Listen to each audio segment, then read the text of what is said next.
ओम नमः शिवाय। ओम नमः शिवाय। सज्जन हो, शिव पुराण पढ़ने से मनुष्य को मनोवांछित फल मिलता है और मनुष्य निष्पाप हो जाता है। उसे सभी सुखों का उपभोग मिलता है। सज्जन हो, शिव पुराण का लाभ होने के लिए ये कथा लास्ट तक सुनिए और आगे वाली कथा सुनने के लिए चैनल को सब्सक्राइब कीजिए। तो शुरू करते हैं महान शिव पुराण। ओम नमः शिवाय। ओम नमः शिवाय। मित्र हो, आज का अध्याय है देव प्रतिमा का पूजन तथा शिवलिंग के वैज्ञानिक स्वरूप का विवेचन। ऋषियों ने कहा, साधु शिरोमणि सूत जी, हमें देव प्रतिमा के पूजन की विधि बताइए जिससे अभीष्ट फल की प्राप्ति होती है। सूत जी बोले, हे महर्षियों, मिट्टी से बनाई हुई प्रतिमा का पूजन करने से पुरुष स्त्री सभी के मनोरथ सफल हो जाते हैं। इसके लिए नदी, तालाब, कुआं या जल के भीतर की मिट्टी लाकर सुगंधित द्रव्य से उसको शुद्ध करें। उसके बाद दूध डालकर अपने हाथ से सुंदर मूर्ति बनाए। पद्मासन द्वारा प्रतिमा का आदर सहित पूजन करें। गणेश, सूर्य, विष्णु, शिव, पार्वती की मूर्ति और शिवलिंग का सदैव पूजन करें। संपूर्ण मनोरथों की सिद्धि के लिए 16 उपचारों द्वारा पूजन करें। किसी मनुष्य द्वारा स्थापित शिवलिंग पर एक सेर नैवेद्य से पूजन करें। देवताओं द्वारा स्थापित शिवलिंग को 3 सेर नैवेद्य अर्पित करें तथा स्वयं प्रकट हुए शिवलिंग का पूजन 5 सेर नैवेद्य से करें। इससे अभीष्ट फल की प्राप्ति होती है। इस प्रकार सहस्र बार पूजन करने से सत्यलोक की प्राप्ति होती है। 12 अंगुल चौड़ा और 25 अंगुल लंबा यह लिंग का प्रमाण है और 15 अंगुल ऊंचा लोहे या लकड़ी के बनाए हुए पत्र का नाम शिव है। इसके अभिषेक से आत्मशुद्धि, गंध चढ़ाने से पुण्य, नैवेद्य चढ़ाने से आयु तथा धूप देने से धन की प्राप्ति होती है। दीप से ज्ञान और तांबुल से भोग मिलता है। अतएव स्नान आदि 6 पूजन के अंगों को अर्पित करें। नमस्कार और जाप संपूर्ण अभीष्ट फलों को देने वाला है। भोग और मोक्ष की इच्छा रखने वाले लोगों को पूजा के अंत में सदा जाप और नमस्कार करना चाहिए। जो मनुष्य जिस देवता की पूजा करता है वह उस देवता के लोक को प्राप्त करता है तथा उनके बीच के लोगों में उचित फल को भोगता है। हे महर्षियों, भूलोक में श्री गणेश पूजनीय है।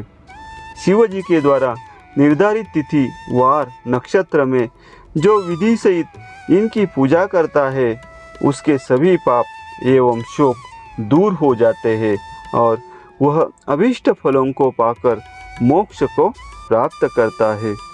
यदि मध्याह्न के बाद तिथि का आरंभ होता है तो रात्रि तिथि का पूर्व भाग पितरों के श्राद्ध आदि कर्म के लिए उत्तम होता है तथा बाद का भाग दिन के समय देव कर्म के लिए अच्छा होता है। वेदों में पूजा शब्द को ठीक प्रकार से परिभाषित नहीं किया गया है। पुह का अर्थ है भोग और फल की सिद्धि जिस कर्म से संपन्न होती है उसका नाम पूजा है। मनोवांछित वस्तु तथा ज्ञान अभीष्ट वस्तुएं है। लोक और वेद में पूजा शब्द का अर्थ विख्यात है। नित्य कर्म भविष्य में फल देने वाले होते हैं। लगातार पूजन करने से शुभ कामनाओं की पूर्ति होती है तथा पापों का क्षय होता है। इसी प्रकार श्री विष्णु भगवान तथा अन्य देवताओं की पूजा उन देवताओं के वार, तिथि, नक्षत्र को ध्यान में रखते हुए तथा 16 उपचारों से पूजन एवं भजन करने से अभिष्ट फल की प्राप्ति होती है। शिव जी सभी मनोरथों को पूर्ण करने वाले हैं। महाआद्रा नक्षत्र अर्थात माघ कृष्णा चतुर्दशी को शिवजी का पूजन करने से आयु की वृद्धि होती है। ऐसे ही और भी नक्षत्रों, महीनों तथा वारों में शिवजी की पूजा व भोजन, भोग और मोक्ष देने वाला है। कार्तिक मास में देवताओं का भजन विशेष फलदायक होता है। विद्वानों के लिए यह उचित है कि इस महीने में सब देवताओं का भजन करें। संयम व नियम से जाप, तप, हवन और दान करें, क्योंकि कार्तिक मास में देवताओं का भजन सभी दुखों को दूर करने वाला है। कार्तिक मास में रविवार के दिन जो सूर्य की पूजा करता है और तेल व कपास का दान करता है, उसका कुष्ठ रोग भी दूर हो जाता है। जो अपने तन मन को जीवन पर्यंत शिव को अर्पित कर देता है, उसे शिवजी मोक्ष प्रदान करते हैं।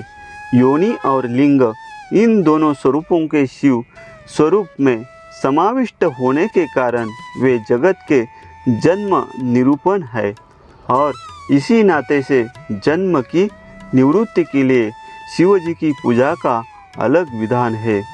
सारा जगत बिंदु नाद स्वरूप है। बिंदु शक्ति है और नाद शिव, इसलिए सारा जगत शिव शक्ति स्वरूप ही है। नाद बिंदु का और बिंदु इस जगत का आधार है। आधार में ही आधेय का समावेश अथवा लय होता है। यही सकलीकरण है। इस सकलीकरण की स्थिति में ही सृष्टि काल में जगत का आरंभ हुआ है। शिवलिंग बिंदु नाद स्वरूप है, अतः इसे जगत का कारण बताया जाता है। बिंदु देव है और नाद शिव, इनका संयुक्त रूप ही शिवलिंग कहलाता है। अतः जन्म के संकट से छुटकारा पाने के लिए शिवलिंग की पूजा करनी चाहिए। बिंदु रूपा देवी उमा माता है और नाद स्वरूप भगवान शिव पिता। इन माता पिता के पूजित होने से परमानंद की प्राप्ति होती है। देवी उमा जगत की माता है और शिव जगत के पिता। जो इनकी सेवा करता है, उस पुत्र पर इनकी कृपा नित्य बढ़ती रहती है। वह पूजक पर कृपा कर उसे अपना आंतरिक ऐश्वर्य प्रदान करते हैं। अतः शिवलिंग को माता पिता का स्वरूप मानकर पूजा करने से आंतरिक आनंद की प्राप्ति होती है। भर्ग यानी कि शिव पुरुष रूप है और भर्गा यानी कि शक्ति प्रकृति कहलाती है। पुरुष आदि गर्भ है, क्योंकि वही प्रकृति का जनक है। प्रकृति में पुरुष का संयोग होने से होने वाला जन्म उसका प्रथम जन्म कहलाता है। जीव पुरुष से बारंबार जन्म और मृत्यु को प्राप्त होता है। माया द्वारा प्रकट किया जाना ही उसका जन्म कहलाता है। जीव का शरीर जन्म काल से ही 6 विकारों से युक्त होता है, इसलिए इसे जीव की संज्ञा दी गई है। जन्म लेकर जो प्राणी विभिन्न पाशों अर्थात बंधनों में पड़ता है, वह जीव है। जीव पशुता के पास से जितना छूटने का प्रयास करता है, उसमें उतना ही उलझता जाता है। कोई भी साधन जीव को जन्म मृत्यु के चक्र से मुक्त नहीं कर पाते। शिव के अनुग्रह से ही महामाया का प्रसाद जीव को प्राप्त होता है और मुक्ति मार्ग पर अग्रसर होता है। जन्म मृत्यु के बंधन से मुक्त होने के लिए श्रद्धा पूर्वक शिवलिंग का पूजन करना चाहिए। गाय के दूध, दही और घी को शहद और शक्कर के साथ मिलाकर पंचामृत तैयार करें तथा इन्हें अलग अलग भी रखें। पंचामृत से शिवलिंग का अभिषेक व स्नान करें। दूध व अन्न मिलाकर नैवेद्य तैयार कर प्रणव मंत्र का जाप करते हुए उसे भगवान शिव को अर्पित कर दे।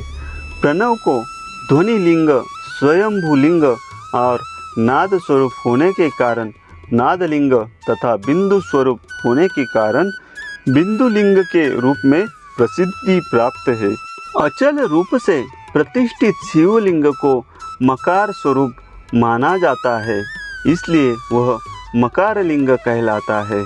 सवारी निकलने में उकार लिंग का उपयोग होता है। पूजा की दीक्षा देने वाले गुरु आचार्य विग्रह आकार का प्रतीक होने से आकार लिंग के 6 भेद है। इनकी नित्य पूजा करने से साधक जीवन मुक्त हो जाता है। मित्र हो, आगे का अध्याय सुनने के लिए चैनल को अभी सब्सक्राइब करें।